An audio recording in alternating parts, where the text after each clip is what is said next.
بسم اللہ الرحمن الرحیم۔ ایک نوجوان حضرت محمد صلی اللہ علیہ وآلہ وسلم کی خدمت میں حاضر ہوا اور اپنے والد کی شکایت کی کہ میرا باپ مجھ سے پوچھتا نہیں اور میرا سارا مال خرچ کر دیتا ہے۔ آپ صلی اللہ علیہ وآلہ وسلم نے فرمایا، جاؤ اپنے والد کو بلا کر لاؤ۔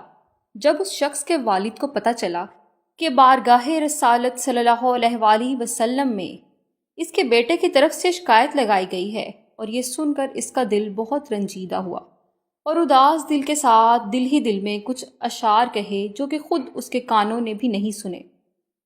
اس نے اپنے دل میں وہ اشعار پڑھے اور ادھر جبرائیل امین بارگاہ رسالت صلی اللہ علیہ وآلہ وسلم میں تشریف لائے اور رسول صلی اللہ علیہ وآلہ وسلم سے عرض کیا، آقا صلی اللہ علیہ وآلہ وسلم، جب اس نوجوان کا باپ آ جائے تو آپ صلی اللہ علیہ وآلہ وسلم اس سے پوچھئے گا کہ وہ کون سے کلمات ہیں جو اس نے دل میں کہے ہیں اور ایسے کہے ہیں کہ خود اس کے کانوں نے بھی انہیں نہیں سنا۔ جب یہ نوجوان اپنے والد کو لے کر محفل میں حاضر ہوا تو حضور صلی اللہ علیہ وآلہ وسلم نے والد سے کہا، کیا معاملہ ہے؟ آپ کا بیٹا آپ کی شکایت کرتا ہے، کیا آپ اس کا مال چھیننا چاہتے ہیں؟ والد نے عرض کی، آقا صلی اللہ علیہ وآلہ وسلم، آپ یہی سوال اسی سے پوچھئے کہ میں اس کے مال میں سے اس کی پھپھی، خالہ یا اپنی ذات کے سوا کہاں خرچ کرتا ہوں؟ رسول صلی اللہ علیہ وآلہ وسلم نے تسلیم کرتے ہوئے فرمایا، اب حقیقت واضح ہو چکی ہے، لہٰذا اب مزید کچھ کہنے کی سننے کی ضرورت نہیں۔ اس کے بعد حضور صلی اللہ علیہ وآلہ وسلم نے دریافت کیا کہ وہ کون سے کلمات ہیں جو تو نے یہاں آنے سے پہلے کہے، جن کو ابھی تیرے کانوں نے بھی نہیں سنا۔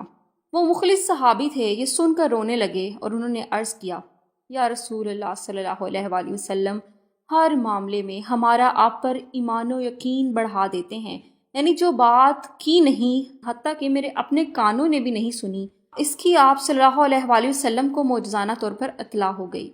پھر اس نے اپنی بات شروع کی اور کہنے لگا، یہ ایک حقیقت ہے کہ میں نے چند اشعار دل ہی دل میں کہے تھے جن کو میرے کانوں نے بھی نہیں سنا۔ آپ صلی اللہ علیہ وآلہ وسلم نے فرمایا، وہ اشعار ہمیں بھی سناؤ۔ بوڑھے والد نے اشعار سنانا شروع کیے۔